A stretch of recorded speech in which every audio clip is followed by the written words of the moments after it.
प्रश्न क्रमांक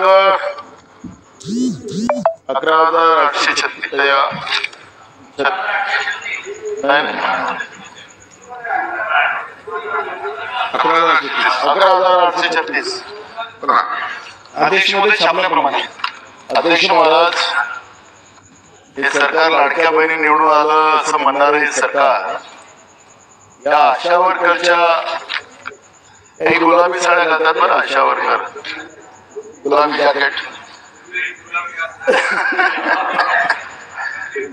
अध्यक्ष महाराज, या लाडक्या बहिणीच्या भरोश्यावर निवडून आलेलं हे सरकार आता ज्या पद्धतीनं आशा वर्कर असेल, गटप्रवर्तक असेल, बसून बोलू नका, गटप्रवर्तक असेल, या सगळ्या याच्यामध्ये यांनी मानधन न देणं, त्यांच्या मागण्या अनेकदा आपण पाहतोय की भर पावसात आणि पावसाळी अधिवेशनामध्ये आशा वर्कर असेल, गटप्रवर्तक असेल, अंगणवाडी सेविका असेल, मदतनीस असेल, त्यांचे मोठे मोठे मोर्चे आपण पाहतो आणि चिखलात ते लोक राहतात आणि आपण सरकार म्हणून त्यांना बोलवतो, आश्वासन देऊन त्यांना या ठिकाणातून जायला सांगतो, पण त्यांचे दर महिन्याचे पैसे सुद्धा आपण देत नाही.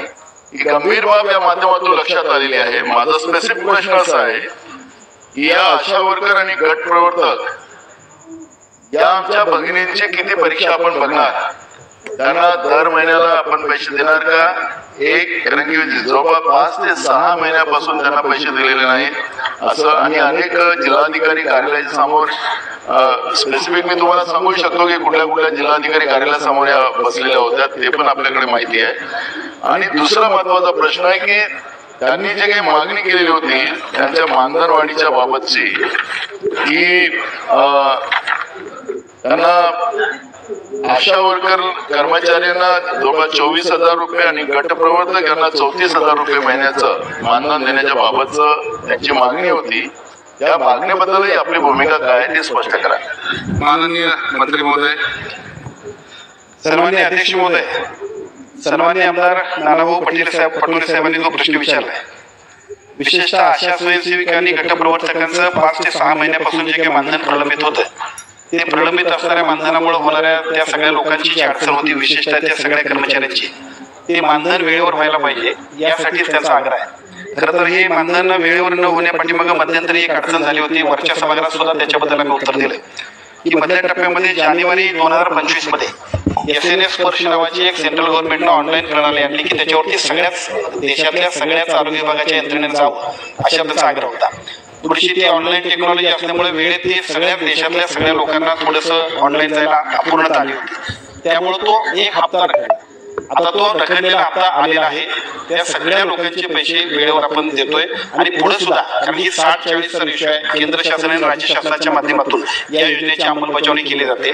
भविष्य काळामध्ये आशा स्वयंसेवक असतील, गटप्रवर्तक असतील, यांची कुठलंही मानधन थकणार नाही अशा पद्धतीची कारवाई आपण करतोय. आता दुसरा प्रश्न जो आपण विचारला, तो दुसरा प्रश्न असा आहे की आशा स्वयंसेवकांचं मानधन आपण वाढवण्याबद्दल बोलला. खरं तर आता मागच्याच वेळेला आमच्या सरकारने याच्याबद्दलचा खूप मोठा निर्णय घेतलाय आणि त्या निर्णयाच्या माध्यमातून आशा स्वयंसेवकांचं मानधन आपण वाढवलेलं आहे, मानधन ठरवलेलं आहे. खरं तर या सगळ्या मानधनाच्या मुळे 10,000 रुपये आपण मागच्या वेळेस वाढवले, म्हणजे मागच्या वेळी निर्णय घेतला. 10,000 नाही, अगोदरच्या काळामध्ये आपण फक्त त्यांना तपासणीच्या बेसवर आपण देत होतो. आता त्याच्यामध्ये दुरुस्ती करून मागच्या वेळेला सरकारने खूप मोठा निर्णय घेतला.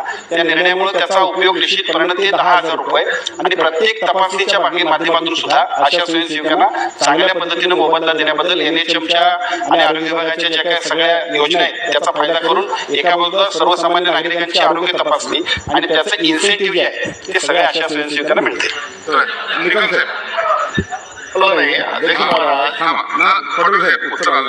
अध्यक्ष महाराज, इथे मला जे अपेक्षित होतं की सरकारकडून असंच उत्तर येणार.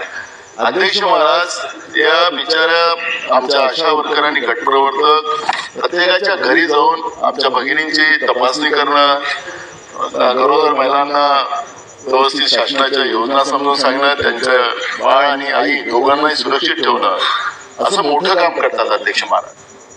आणि असं सगळं असताना त्यांना द्यायला पैसे सरकारजवळ अपुरे पडतात आहेत. मी त्या प्रश्नावर येतोय, त्यांना द्यायला अपुरे पडतात आहे आज सगळ्या पनवेलच्या माथाड्यामध्ये अध्यक्ष महाराज एक मेगा इंजिनियर नावाचा कोणी एक जावई आणलेला शोधून हैदराबादचा सरकारने अध्यक्ष महाराज त्याला आता परवा म्हणजे त्याच्यावर आपलं खनिकर्माच्या याच्यातला त्याला दंड झाला होता आणि त्याचे जवळपास 99% पैसे त्याचे माफ केले, 1% घेतला म्हणजे आणि जप्त केलेलं सगळं परत केलं.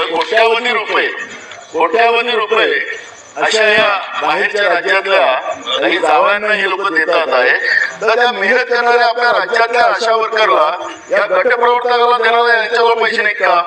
आणि राहिलं केंद्राचं आपण सांगा, केंद्रात फक्त 2000 रुपये देतात आणि राहिलं केंद्रात देत नाही तिथपर्यंत आम्ही पैसे देऊ नाही. पहिले तुम्ही द्या ना आपले पैसे, दर महिन्याला या गरिबांना पैसे मिळाले पाहिजेत ना.